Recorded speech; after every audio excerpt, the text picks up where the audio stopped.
একটু বেরিয়েছে, কাল সকালেও নিজের ফ্ল্যাটে চলে যাবে। তুমি এক্ষুনি আমার সাথে দেখা করো, খুব দরকার আছে। আচ্ছা ঠিক আছে, আমি তোমাকে বেরিয়ে ফোন করছি। ওকে। ওকে। হ্যাঁ স্যার, আপনি একদম চিন্তা করবেন না। হ্যাঁ, আমাকে বলছিল। না না, তেমন কিছু ব্যাপার না, আমি ডিউটি ঠিক পালন করব। ঠিক আছে, রাখছি।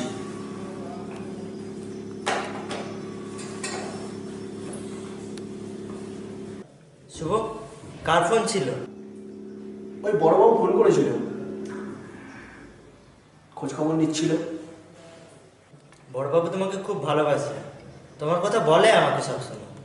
হ্যাঁ, আমি জানি, উনি আমাকে খুব ভরসা করে। ঠিক আছে, আমি একটা আর্জেন্ট কেসে বেরোচ্ছি, আসছি।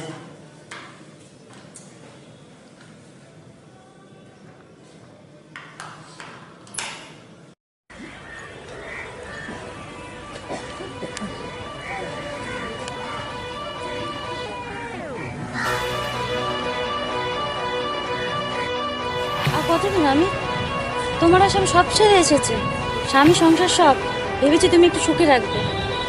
নিশা, আর একটু অপেক্ষা করো, আমাকে একটু সময় দাও। তোমাকে সময় দিতে দিতে আমার সময় শেষ হয়ে যাচ্ছে। তুমি জানো আমার স্বামীকে? কে নিশা? তোমার বন্ধু শুভ, আমার স্বামী।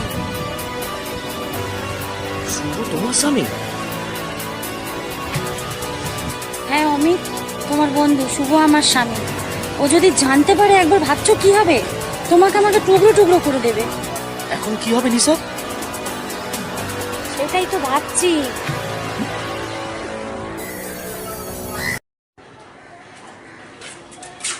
শোন, আমি ভালোভাবে থাকিস, আর কোনো অসুবিধা হলে ফোন করিস। আরে ঠিক আছে, দেখে যাস। শোন, আমি আগে ফ্ল্যাটটা গুছিয়ে দিই, তারপর তুই আর তোর প্রেমিকা একদিন বলবো যাস। আরে সে ঠিক আছে। এই চা, তোর প্রেমিকার সঙ্গে তো আমাকে দেখা করালি না। চল চল, এখনই দেখা করবো। আরে ছাড় না, পরে না একদিন দেখা করাবো। না না না, আমি এখনই দেখা করবো। এই শুভ শোন, শুভ শোন, শুভ। আরে না রে, এখনই দেখা করবো, চল। না না শুভ, শুভ দাঁড়া না। আরে দেখা করতে ক্ষতি কি আছে? আরে আজকেই তো সুযোগ। আর পরে না একদিন দেখা করবি। শুভ, শুভ শোন, দাঁড়া ভাই। শুভ, কি রে, বাইরে দাঁড়িয়ে থাকবো? ডাক। নিশা, নিশা। কি রে, তোর প্রেমিকার নাম নিশা? আমারও বোনের নাম নিশা। তোর আর আমার মধ্যে কি মিল বল?